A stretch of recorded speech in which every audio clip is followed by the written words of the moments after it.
Well, yeah, for me, because I know personally, for me, that's been one of my biggest deals is financially, I've never really been to a point where I could really take care of things I wanted to take care of, or to feel comfortable that I could really, really help and impact other people the way I want to. Right. Yeah. And that's been, one area that I've lacked. I mean, mentality-wise, I'm working towards getting there to Good. go back to the abundance part of it, and I'm learning it, and I'm getting a better understanding of it. But I think that's, realizing that money is just a tool. It's not. I get my emotions out of it, basically, and that's what I'm learning more and more. Wow. That's awesome. That's good, man. That's good. Kareem, you're unmuted. What were you Yeah, gonna say? money's just numbers, ultimately. And you can't be happy by numbers. You can be happy with what the numbers get you. But you can't ultimately be happy. If I had $100,000, I have to ask, what would I use for that? You'd have to ask what you'd use $100,000 for? Yes, I actually would. I know what I'd use $100,000 for. That's for sure. Definitely. I would invest half of it into my savings account or into cryptocurrency, because we all know where Bitcoin is going. Okay, so I would definitely buy about $10,000 worth of Bitcoin at least. At least. At least. That's cool. And Yeah, I would take care of people that needed my help as much as I possibly could. Like I said, my friends and my family, and make sure that everybody, if they needed help with something, I'd have the means to do that. Now, granted, if I handed somebody a check for $10,000, like say you, Dan, say you were going to lose your house or something, and you were going to, I know you lost your job recently. I'm sorry to hear that. I hope things have turned around for you, bro. But let's say you were going to lose your house, and when Kareem and I have the money to do that, if that ever happens to you, because of all your participation, your contribution, your belief in us, supporting us, I wouldn't even bat an eye to go, Dan, you're going to lose your house, man? Here, well, why are you 10 grand? Make your house payment. And I want to be in a position to do that, because that's the essence of giving, and that's the essence of receiving as well, because they're one and the same. Awesome. That's awesome. So, and I know, Dan, that you would put that money to good use. You wouldn't go and take that 10 grand and go to the casino and go, well, Chris doesn't know that I didn't make my house payment. I'm going to go spend it and try and get 200,000. Now, if you did do that, that would be your decision. I wouldn't fault you for that. But if you lost it all, I'd be like, well, Dan, I gave you that money to make your house payment.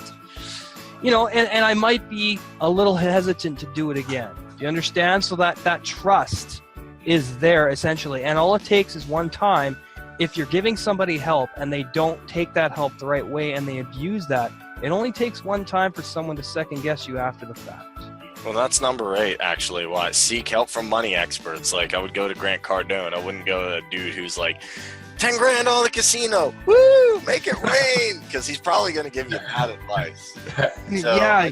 Grant Cardone, Les Brown, even though he's not a money guy. Tony Robbins. Kareem, you're still muted, man. You were talking? No, that's all I was saying. I would seek out an expert. I wouldn't be like hanging out with the dude who's blowing it all on Vegas. You know what I'm saying? Right. And that's, Yeah, I think number 8's like self-explanatory, but people forget that. They're like, I ain't making nothing. Well, talk to someone who does. Yeah, you definitely would want to seek financial advice from somebody who's not $2 million in debt. That might be a bad idea. or somebody who's just spent their mortgage payments on betting on the Super Bowl. That no. I've met a couple people online that have lost their marriages over sports gambling, because I'm part of a sports community online. Oh, well, him too. Yeah, but I mean, he's got millions of dollars, so I mean, it's nothing to him when he sells another 6 million records to teenage girls. But I mean, you got to make sure you're taking advice from the right people, and go ahead, Dan. Sure. I was going to throw something out along the lines of what you were just saying, but what do people really do because of their mindset and where they're really at. They don't believe the people that have made the millions, because then they're going back to the mindset and thinking, oh, well, they did this or they did that, or they were born with it, or they just happen to be lucky. So rather than listening or following and trying to understand how they achieved it, so they can maybe do the same thing and learn the same thing to achieve their own wealth, they go and listen to their friends and take the advice of their friends who are just as dirt poor or poorer than them to make their financial decisions. So that's the other part that's got to be taught to people. Yes. Is don't let the mindset and don't let the mindset get in the way of you opening yourself up to being able to get rid of that, to look to the people who have done it, so that way you can learn their mindset, build your mindset up to be at that level, so then that way you can do the same thing. I think that's where people lose it, and I think that's where I've had trouble for some years. You know, it's like, oh, well, they got lucky, or they did this, or they, you know, were in the right spot. No, a lot of them worked to get to where they are. It didn't happen overnight, and they put time, energy, and effort, and learned, and it took time to get there. Well, of course, it would. You know, you don't become a millionaire overnight, and surrounding yourself with the right people. We've talked about this before on the show. There's a couple of people that I'm friends with that don't exactly have a, super positive mindset. I'm still friends with them, but I try not to hang out with them too often. However, they are really good guys. They're just not quite as evolved as I am consciously. I've tried to introduce them to the Entrepreneur Power Hour and what Kareem and I are doing, and tried to make them a part of the show, but ultimately it's up to them if they want to take part in this journey that we're embarking on. And what it is it's a desire to learn. You know, if you don't have the desire to learn, you're going to think that, hey, I got this knowledge, I'm doing this, I'm making this much money, I don't need anything else. And there are some people out there that are very frugal like that. There are some people out there that don't want to take the responsibility of what success means to them. They don't want to take the responsibility of achieving a lifestyle where they can travel around the world.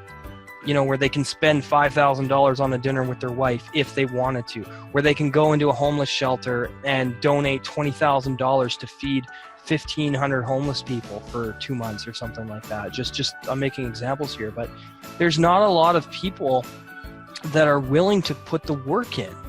So when people think being an entrepreneur is easy, I laugh. I'm like, are you kidding me?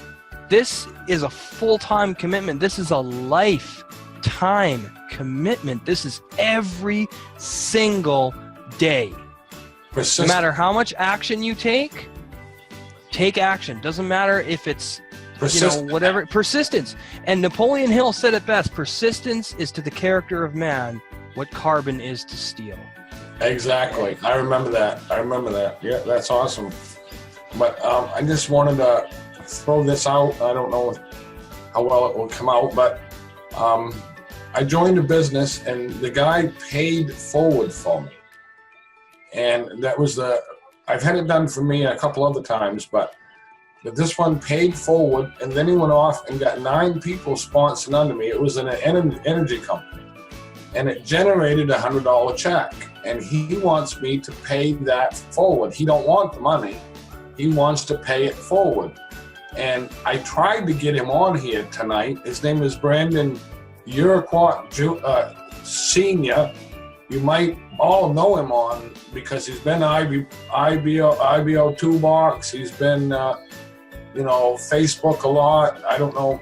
But anyways, I tried to get him on. I invited, but I guess I didn't actually ask him way in advance because he's a person.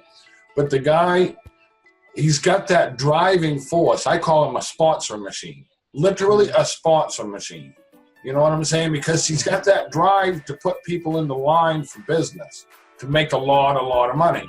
Well, at this point, he's making $10,000 a week, and I want to be right there with him, and I will be, because he's got that mindset, and he's giving it off to me, that vibrational mindset. So with all these people going out there and throwing this abundant vibration, I know I'm going to be a wealthy man. It's just not think about it. I know I am. Good. And so I just wanted to throw that out there for what it's worth. paying. Oh, it's worth. forward. Well, yeah, of course, paying it forward. Yeah, that's exactly true. And so I Absolutely. got a check out there, and I want to pay somebody forward. And Yeah. he's paying them into the business, you know, helping them get people under them, because that's what it's all about. It's not about joining a business. Oh, you got to go promote. And why did you promote when nobody even looked at what you did? Because you didn't do it as a teamwork, joint effort where everybody's helping everybody. Like, you know, and that's what it is here on this particular thing. I saw that compassion between you and Fran. I saw that compassion. Yeah. You know, And She I wants earned that. to- I earned that from her. You know, Fran and I've built a very solid friendship and relationship Fran is because awesome anyway. So I earned that from Fran, and I've earned her trust and admiration. And you know, she's been behind us from the very beginning, much like Carl, much like Dan, much like a lot of other panelists we've had. And when Kareem and I first started this, you know, we had no idea we were going to get studios, lighting, you know. I had no idea I'd be wearing a tie and a dress shirt and a nice jacket, for crying out loud. I mean, it's the evolution How of... beauty is eternal in the human breast. Oh, well, thank you.